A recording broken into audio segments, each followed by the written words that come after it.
Presidium Penyelamat Organisasi NU tetap melaksanakan pramuktamar luar biasa di Surabaya, salah satu pesantren tua.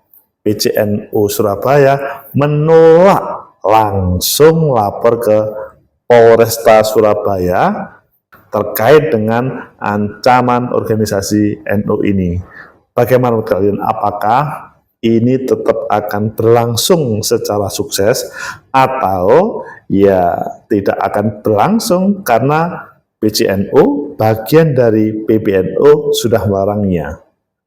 Bagaimana menurut kalian? Menurut analisis saya,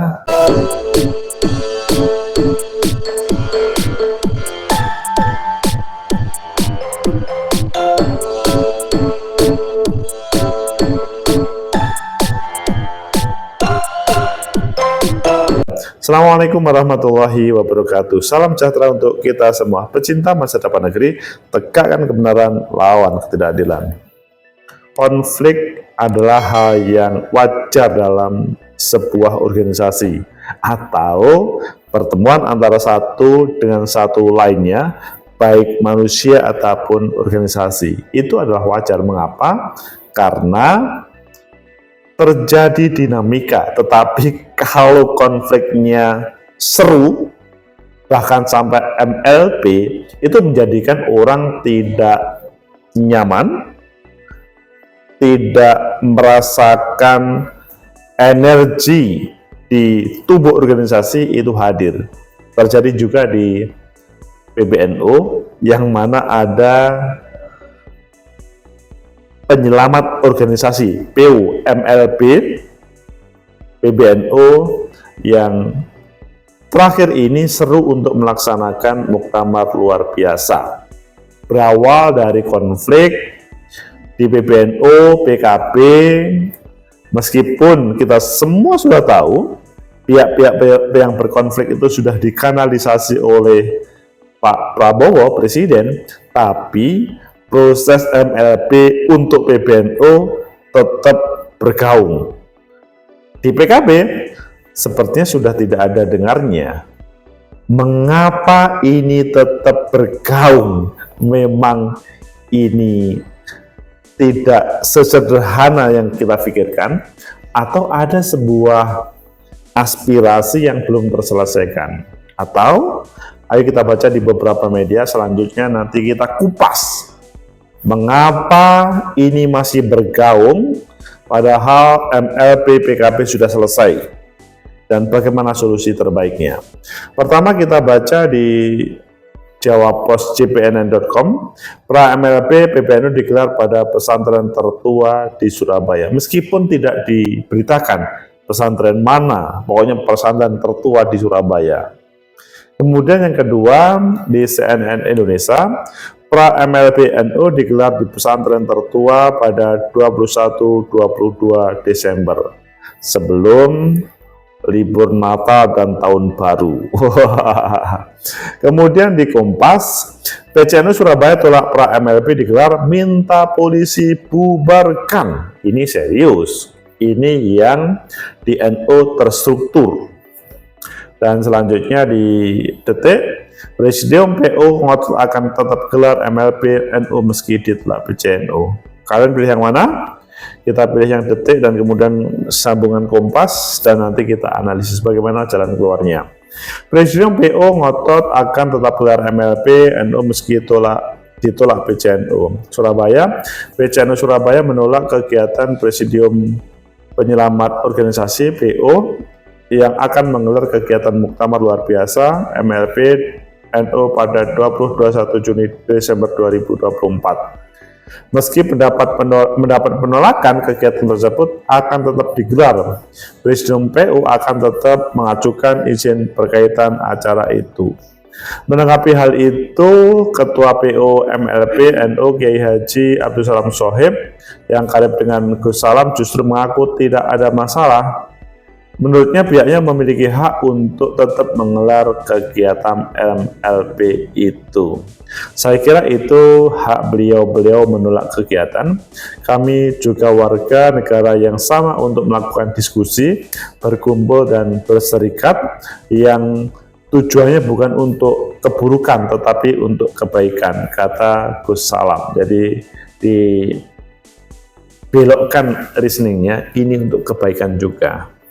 Ia menegaskan bahwa pihaknya akan mengikuti prosedur yang berlaku, salah satunya dengan mengajukan perizinan kepada pihak kepolisian mengenai kegiatan yang digelar. Gus Salam menekankan bahwa pihaknya menghormati sikap PCNO Surabaya. Meski demikian, Presidium PO MLPNU tetap merasa memiliki hak untuk menggelar acara tersebut.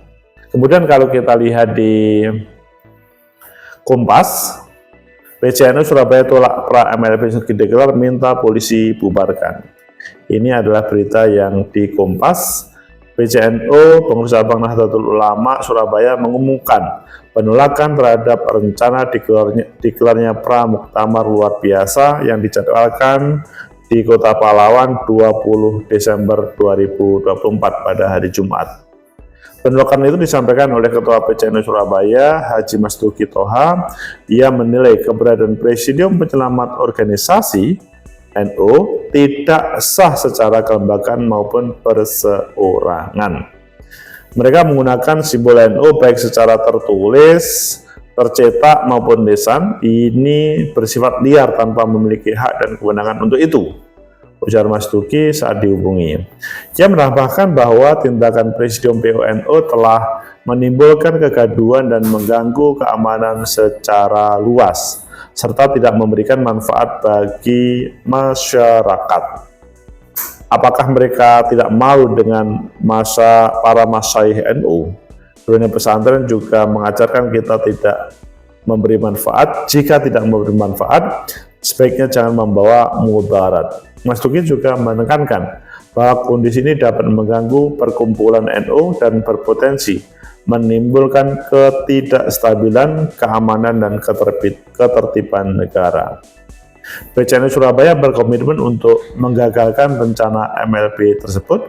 Mastuki telah mengajukan surat permohonan pencegahan pra MLP kepada Polrestabes Surabaya dengan alasan menjaga ketertiban masyarakat. Bapak Kombes Pol Lutfi Sulistiawan, Kapolrestabes Surabaya, sependapat dengan PCNU. Beliau berharap tidak terjadi kegiatan yang dilakukan Presidium PO dan MLPNU di Surabaya.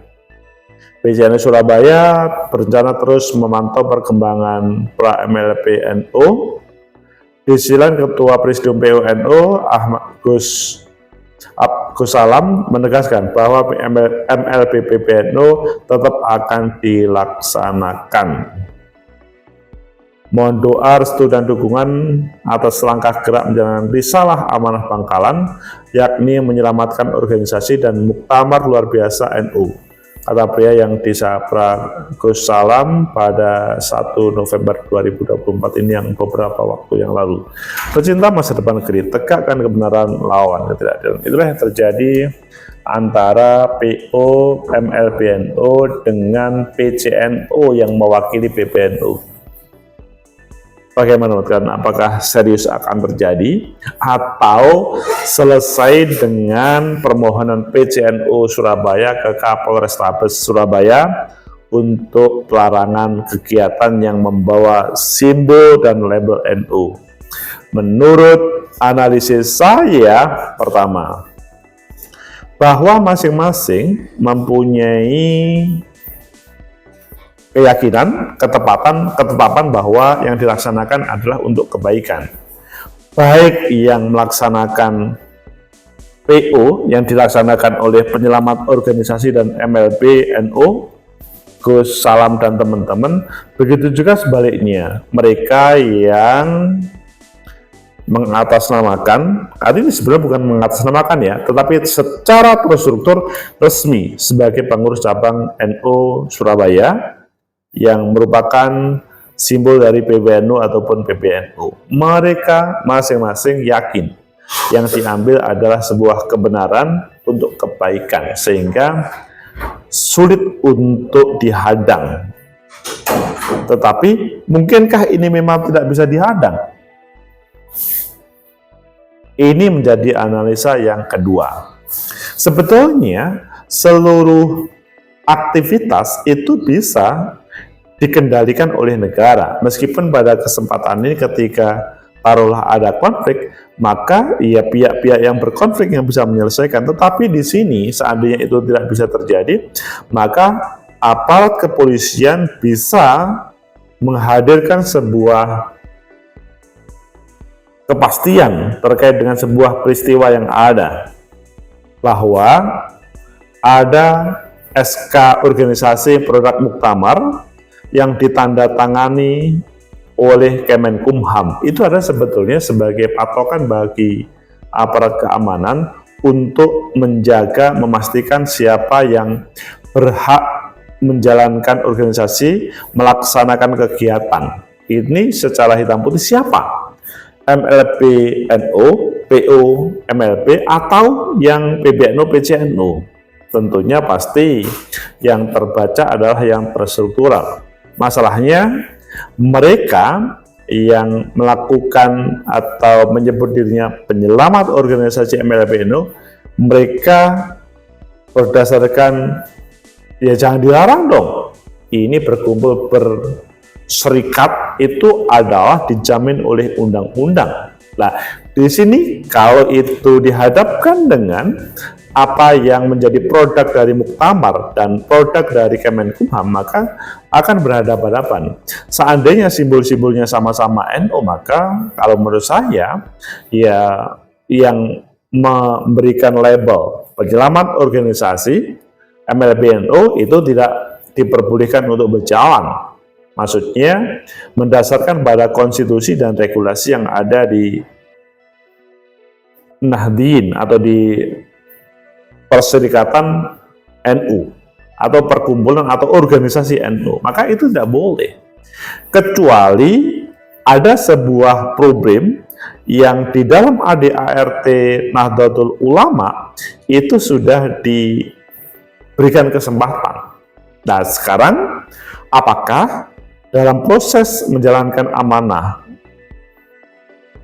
PBNU telah melaksanakan sesuai dengan pesan ADART dahulu atau tidak? Kalau tidak, maka ya boleh seseorang itu melaksanakan. Tapi kalau tidak, hanya main klaim, maka itu menjadi masalah. Nah, sekarang adalah siapa yang berhak untuk memberikan label bahwa seseorang itu, taruhlah seorang PBNU tidak melaksanakan. Tentunya membutuhkan proses, tidak langsung pokoknya dia tidak bisa menjalankan amanah muktamar, atau sebaliknya pokoknya dia adalah yang paling sah. Di sini adalah berhadapan-hadapan. Tapi kalau dalam suasana normal, dalam suasana yang tidak yang baik-baik saja, maka ya tidak boleh memberikan label, memberikan diri nama penyelamat organisasi PBNU atau MLPNU, itu menurut saya tidak boleh. Yang diperbolehkan adalah ketika ada rongrongan dan selanjutnya PBNU tidak bisa berjalan atau berdasarkan organisasi. Oh, pasti kalian langsung, oh ini kok kelihatannya berpihak. Tidak, ini kita ngomong organisasi. Tapi selanjutnya, ini sungguh terjadi. PBNU, PWNU, PCNU jelas mereka tidak ada masalah. Mereka selanjutnya merasa risih dengan kelompok-kelompok yang memberikan label PO, MLPNU. Tetapi di satu pihak, bahasanya kan PBNU hari ini sudah keluar dari rel yang ada, maka penyelamatan organisasi MLPNU ada dilakukan. Lah, kalau misalkan tetap sampai ngotot begini tanpa ada saling menerima, maka menjadi rumit. Solusinya kalau menurut saya, ya semua pihak yang berkonflik itu perlu berkumpul menurut saya, supaya ada titik temu. Kalau tidak ada berkumpul, maka sulit untuk titik temu. Kemudian yang kedua, sesudah berkumpul maka mereka menyelesaikan permasalahan-permasalahan yang ada. Seandainya ada hal-hal yang kecil, itu bisa kok diselesaikan. Mungkin kalian, loh, gimana kalau masalah muktamar kemarin? Ya, kalau ngomong proses demokrasi, ya pasti ada proses menang dan kalah. Hanya, apakah dalam proses mengelola organisasi itu melibatkan atau tidak di pihak lawan, itu setiap pemimpin mempunyai pertimbangan tersendiri. Padahal misalkan pada kesempatan ini tidak terlalu melibatkan, nah ini mungkin menjadi catatan. Tetapi apakah hal ini bisa menegasikan keberadaan PBNU, PCNU, PWNU, itu yang sulit untuk terima. Pecinta masa depan negeri, tegakkan kebenaran, lawan keteradilan. Semoga saja ini segera bisa diselesaikan. Kita yakin bahwa orang-orang NU adalah orang-orang yang hebat, bisa menyelesaikan permasalahan dengan pertemuan, musyawarah, atau koordinasi, bahkan bersama-sama menyelesaikan secara tersenyum. Semoga bermanfaat, semoga tidak ada konflik yang berkepanjangan, dan akhirnya bisa kembali mengemban amanah Nahdlatul Ulama di level masing-masing. Semoga bermanfaat. Like, subscribe, comment, and share. Sampai jumpa.